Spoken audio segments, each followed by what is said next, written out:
If you're clicking on this video, you may already be familiar with the likes of Kamen Rider and Super Sentai. You might also be familiar with Ultraman, or the giant lizard himself, Godzilla. All of these properties are classic examples of the Japanese genre known as Tokusatsu. But what exactly is Tokusatsu? I mean, Mothra is clearly very different from Gavan, for example, but both are classified as Tokusatsu. You might think that the translation of the word might provide some help here, but you'd be wrong. Tokusatsu literally means special photography or special filming. So, it's just about special effects? I guess that means Avatar is a Tokusatsu then, right? No. Well, no, it's not.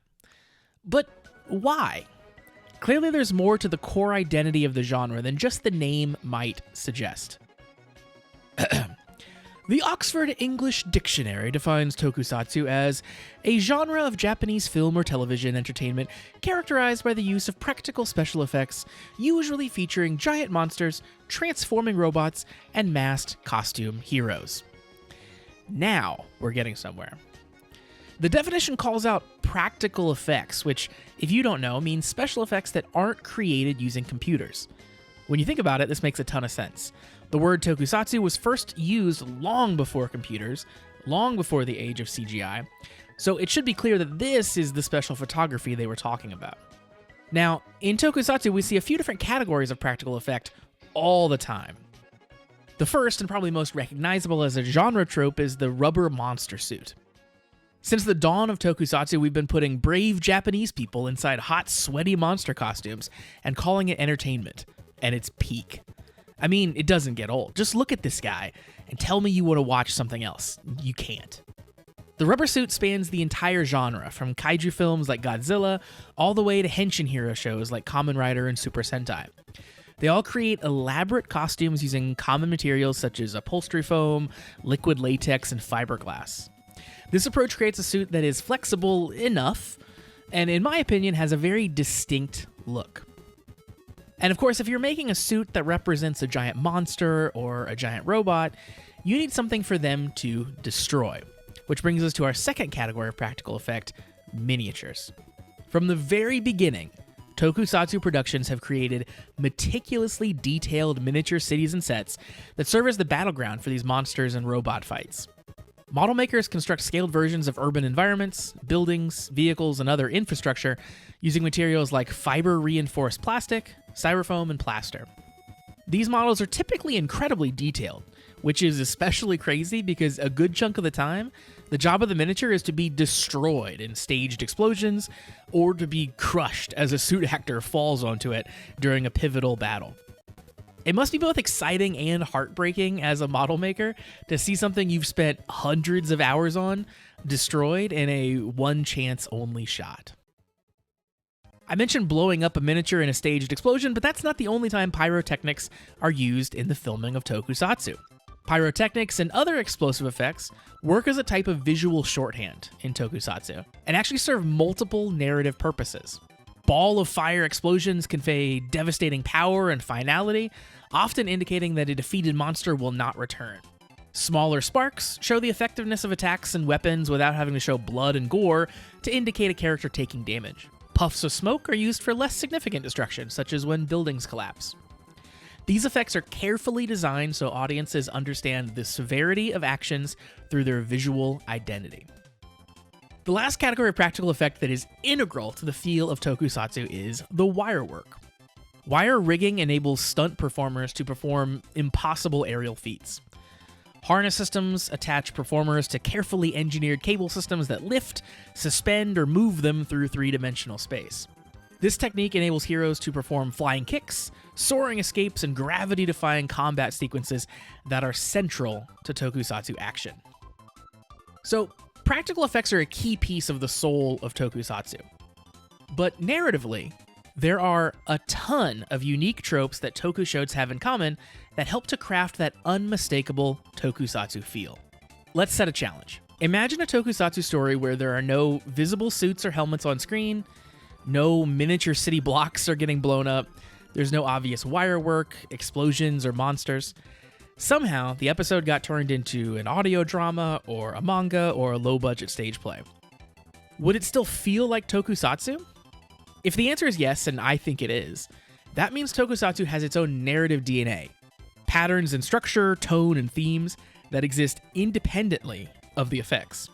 Today we're going to cover some of those patterns and genre elements that I feel are most important to this DNA, and that are present in nearly every Tokusatsu that's ever been made. The transformation sequence, or henshin, stands as one of Tokusatsu's most iconic visual tropes. In the Kamen Rider and Super Sentai series, heroes undergo elaborate, often choreographed transformations that serve both narrative and visual functions. These sequences often involve a call-out phrase or activation sequence. Sometimes this is tied to the specific gimmick item being used, like the medals in Kamen Rider O's. And they also typically involve complex moves and poses. Each episode, each fight, these henshin sequences are repeated over and over again, becoming iconic scenes that fans young and old can memorize and act out themselves. More than a spectacle, though, the henshin is a ritualized decision point. The character isn't just putting on armor, they're reaffirming a choice to fight, to protect, to sacrifice. The repetition matters. Seeing the same sequence over and over turns the transformation into a promise, both to the audience and within the story. That promise and the dedication to protection, specifically, is another important narrative throughline for Tokusatsu. Tokusatsu heroes are almost always intent on protecting innocence. It's not about domination, it's not about proving you're the best, it's about stepping up, sacrificing, and overcoming the odds in order to keep the people you care about safe. A great example of this just happened in Kamen Rider Zets.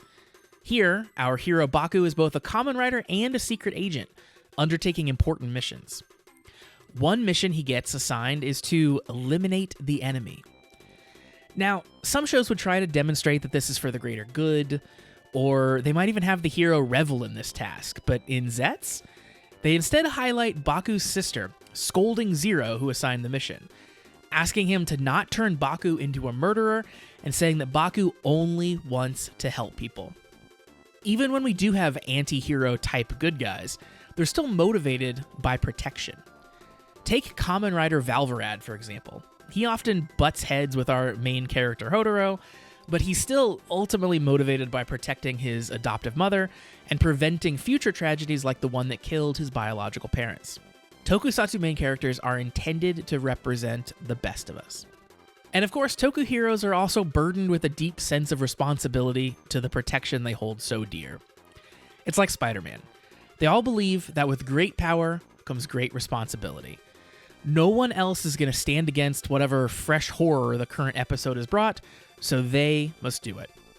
This self-sacrifice in the face of honor-bound duty is a core tenet of Tokusatsu. But our heroes don't have to fight alone. The community and connection with others that they form throughout the show is another key piece of most Tokusatsu media. Look at basically any Super Sentai series and you'll see this connection within the team, with them often feeling more like a family than a team by the end. They've fought together, they've made mistakes together, they've grown as people and as heroes. Frankly, they're just good role models for all the kiddos watching at home. Kamen Rider also focuses heavily on this community, despite ostensibly being a show about a singular hero. Look at Kamen Rider Gav, for example. Shoma, our main hero, is half extra-dimensional life form, half human. At the start of the show, he's essentially a man without a country, having fled from his birth dimension but viewed as a monster on Earth. However, one of the main stories that the show follows is the budding friendship, and dare I say downright bromance by the end, between Shoma and fellow Kamen Rider Hanto. The community is the thing that is highlighted and matters the most here.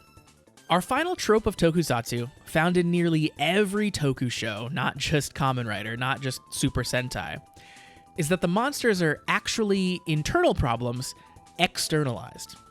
Let me explain. Instead of a character just sitting around worrying or talking about their issues, the show gives that problem a body. For example, a monster born from nuclear waste might represent humanity's fear of what we've created. A monster that eats emotions represents the danger of feelings left unchecked. Look at Kamen Rider O's. The Greed, these ancient, incomplete beings made of animal metals, create monsters called Yummy by feeding on human desires. A Yummy for greed, a Yummy for jealousy, a Yummy for the desire to be seen. Each monster is literally a human emotion made flesh. The villains aren't randomly throwing out evil creatures, they're weaponizing people's own psychological needs, shortcomings, and traumas against them. This concept of monster as manifested problem goes all the way back to the OG Godzilla.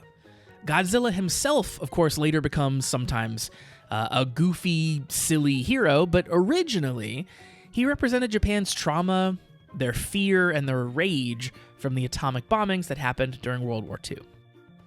So the next time someone says Tokusatsu is just rubber suits and explosions, there's something worth pushing back on. The suits and explosions are iconic. They're part of the identity. They're fun, but they're not the definition. The definition is deeper.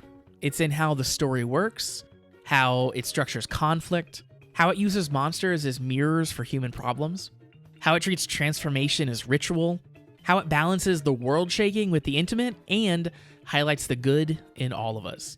That is what's special about Tokusatsu.